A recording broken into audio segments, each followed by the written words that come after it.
Hola, bienvenidos a un video más de CardioPaps Explica. El día de hoy hablaremos sobre cómo detectar los crecimientos auriculares en el electrocardiograma. Para poder entender el porqué de los datos electrocardiográficos de los crecimientos tanto de la aurícula derecha como de la aurícula izquierda, lo primero que tenemos que recordar es el sitio donde se origina el impulso cardíaco en el sistema de conducción, es decir, en el nodo sinusal. A partir de aquí, el impulso cardíaco va a ir hacia las aurículas para despolarizarlas, primero a la aurícula derecha y posteriormente a la aurícula izquierda. Una vez que se despolarizan las aurículas, tendremos una representación de este evento en el electrocardiograma, es decir, la onda P, y es por ello que nos vamos a enfocar mucho en ella durante este video. Si tuviéramos una despolarización normal, o mejor dicho, si tuviéramos dos aurículas que no tienen ninguna alteración o crecimiento, tendríamos una onda P simétrica que se compone en primer lugar de una despolarización derecha y posteriormente de la despolarización izquierda. El fenómeno de despolarización de la aurícula izquierda queda dentro de la despolarización derecha, por eso solo observamos una onda P y no dos. Esta característica sería la característica normal que encontraríamos en cualquier electrocardiograma. Al hablar de los crecimientos auriculares derechos, tendríamos entonces que esta división que habíamos realizado de la aurícula derecha y la aurícula izquierda tendría algunos cambios. Por ejemplo, al momento de que la aurícula derecha es la que está de mayor tamaño, esta porción derecha tendría mayor predominio que la izquierda. En un inicio se podría ver más o menos como observan en esta parte de los dibujos, y si esa aurícula sigue creciendo o el predominio es mucho mayor, entonces tendríamos solamente una onda P muy alta y aumentada en voltaje. En cambio, si hablamos de un crecimiento izquierdo, pues tendríamos la otra porción, esa que hablábamos que quedaba escondida dentro de la participación eléctrica derecha, tendríamos que aquí entonces sí tendría una representación posterior a la primera parte que corresponde al lado derecho. Por lo tanto, podríamos comenzar a ver una morfología parecida a esta en el electrocardiograma.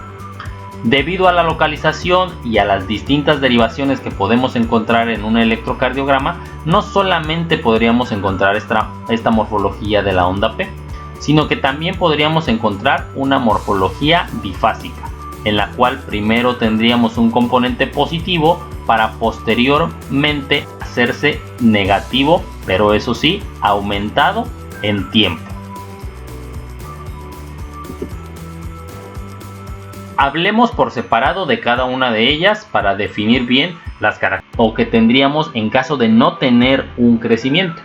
Y en la línea azul tenemos los cambios que ocurren en la onda P al haber un crecimiento de mi aurícula derecha, tanto en la derivación D2 como en la derivación B1.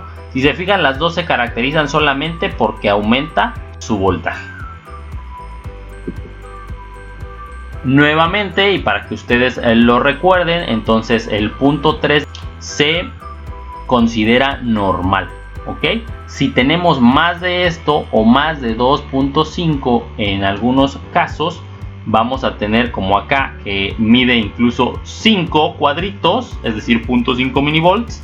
Entonces tendríamos un aumento en el voltaje y por lo tanto algo que se llama P pulmonar o este aumento en la onda P. ¿Por qué se le denomina P pulmonar? Bueno, si todos recordamos, la aurícula derecha después de conectar con el ventrículo derecho va a tener también su salida hacia las arterias pulmonares. En un inicio, alguna de las patologías que más afectación al lado derecho nos tenía era precisamente la hipertensión pulmonar. Y al haber hipertensión pulmonar, es decir, aumentadas las resistencias pulmonares, esta presión se traducía al tronco de la arteria pulmonar, al ventrículo derecho y después a la aurícula derecha. Por lo tanto, en esas enfermedades que ya estaban avanzadas, tendríamos una aurícula derecha grandotota. Cuando se empezaron a estudiar a esos pacientes, se determinaba que los pacientes que tenían esa onda P con las características que ya hablamos, tenían también la alteración de la presión pulmonar aumentada. Es por eso que en un inicio se decidió llamar como P pulmonar, porque se creyó que era originada solamente en casos de hipertensión pulmonar, algo que actualmente sabemos ya no solo se debe a esta hipertensión, sino que puede haber otras patologías también con un crecimiento auricular derecho, por lo cual tal vez como mnemotecnia o para recordarlo pues sigue utilizándose, pero ustedes recuerden que no es exclusiva esta onda P con estas características de la presión pulmonar aumentada o de la hipertensión pulmonar. De igual manera, hablemos ahora del crecimiento auricular izquierdo. Esta onda P fue denominada como P mitral, también ahorita vamos a hablar del por qué, pero si recuerdan ustedes, teníamos entonces que ahora aquí el componente izquierdo sí iba a estar presente y sí se iba a ver su representación en el electrocardiograma, por lo tanto íbamos a tener un aumento en la duración de aquí hasta acá de mi onda P. Tal vez en el voltaje no tanto, aunque sí comenzaríamos a ver ya que el lado izquierdo o que la parte izquierda del componente de la onda P ya comenzaría a observarse. Hay dos maneras de definirlo, como ya lo habíamos dicho. Ahorita vamos a denominar esto también de acuerdo a la edad de nuestros pacientes, porque recuerden que en pediatría siempre nos ha gustado dar por edad diferentes valores a muchas cosas que se miden en medicina, entonces esta no es la excepción. Entonces, de manera general e incluso para los adultos, si es que también nos están viendo solamente de cardiología o estudiantes o alguien más que tiene el contacto solamente con adultos, pues tendríamos que entonces la duración que ya hablábamos de aquí hasta acá es mayor a 120 milisegundos, es decir, a 3 cuadritos, ¿ok? Del papel del electrocardiograma. O bien, si llegamos a tener estas dos onditas así, la morfología de la onda P, si midiéramos de esta cresta de aquí a esta cresta de aquí, que también esto fuera más de 40 milisegundos, es decir, más de un cuadrito, porque recuerden que cada cuadrito representa 0.04 segundos, es decir, 40 milisegundos. De este lado nuevamente tendríamos la onda punteada, que nos representaría la morfología que tendríamos cuando no hay crecimiento izquierdo. Como vemos aquí nuevamente, pues empieza a descender y no observaríamos nada.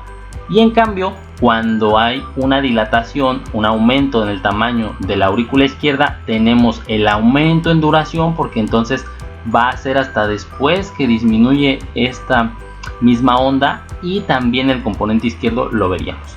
Pero la característica bien importante, por ejemplo en B1, que era lo que yo les comentaba, que de acuerdo a la localización de esta derivación, pues tendríamos una onda P bifásica, ¿ok? Y también si midiéramos de aquí, que sería el inicio, hasta acá, que sería el final, pues también estaría aumentado en duración.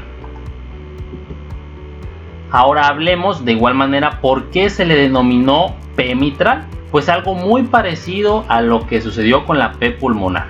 Una vez que se detectaron estos cambios en el electrocardiograma, se asociaban a pacientes que tenían patología mitral, principalmente la estenosis mitral. Al haber una estenosis, se dificultaba el paso desde la aurícula izquierda hacia el ventrículo izquierdo, por lo tanto esta aurícula crecía y daba las características en el electrocardiograma que ya hablábamos. Por lo tanto, en este caso se le denominó como P mitral.